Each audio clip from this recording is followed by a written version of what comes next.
இன்று ஆடி மாதத்தில் வந்திருக்கக்கூடிய 3ஆம் வெள்ளிக்கிழமை. இதை சௌபாகிய யோகம் நிறைந்த வெள்ளிக்கிழமை என்று நமது வேதங்கள் சொல்கின்றன. இன்றைய நாளில் இந்த மகாலட்சுமியின் ஸ்தோத்திரத்தை ஒருமுறை நீங்கள் பக்தியோடு விளக்கேற்றி கேட்டு பாருங்கள்.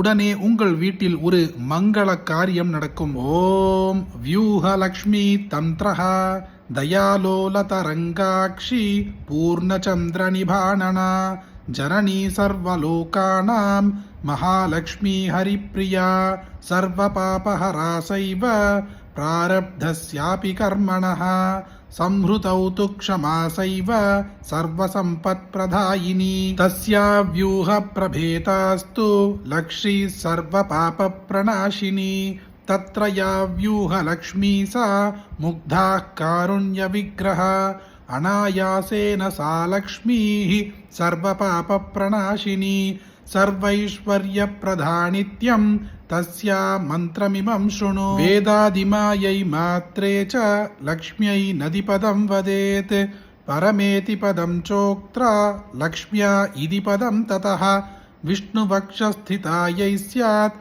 माया श्रीदारिका ततः वह्निजायां तमन्त्रोऽयम् अभीष्टार्थसुरध्रुमः द्विपूजा व्यूहलक्ष्मी स्यात् बद्धपद्मासनप्रिया श्रीनिवासाङ्गमध्यस्था सुतरां केशवप्रिया तामेव चरणं गच्छ सर्वभावेन सत्वरम् इति मन्त्रम् उपादिश्य तदृशेन कुत्रचित् व्यूहलक्ष्मी मन्त्रः वेदादिमायै मात्रे च लक्ष्म्यै नदिपदं वदेत् परमेति पदं चोक्त्रा लक्ष्म्या इति पदं ततः विष्णुवक्षस्थितायै स्यात् माया श्रीधारिका ततः वह्निजायां तमन्त्रोऽयम् अभीष्टार्थसुरद्रुमः बीजाक्षरसहित व्यूहलक्ष्मी मन्त्रः ॐ श्री ॐ नमः परमलक्ष्म्यै विष्णुवक्षस्थितायै रमायै ஆஸ்ரிததாரகாயை நமோ வன்னிஜாயை நமஹ.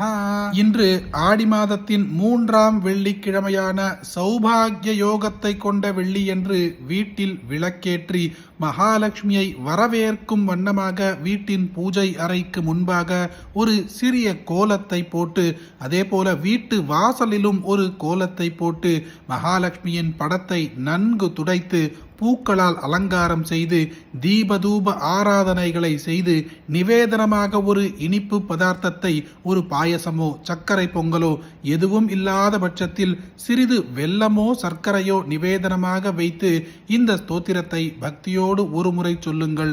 சொல்ல முடியாதவர்கள் காதால் ஒலிக்கச் செய்து கேட்டால் கூட போதும். இந்த மந்திரத்தின் அற்புதமான பலனால் வீட்டில் ஒரு மங்கள காரியம் நடக்கும். அப்படிப்பட்ட அற்புதமான இந்த ஸ்தோத்திரத்தை உங்களுக்கு தெரிஞ்ச எல்லாருக்குமே கட்டாயம் பகிருங்க. இந்த வீடியோவை லைக் பண்ணுங்க. நாளைக்கு மற்றொரு பதிவில் சந்திப்போம். ஹரி ஓம் மகா பெரியவா போற்றி.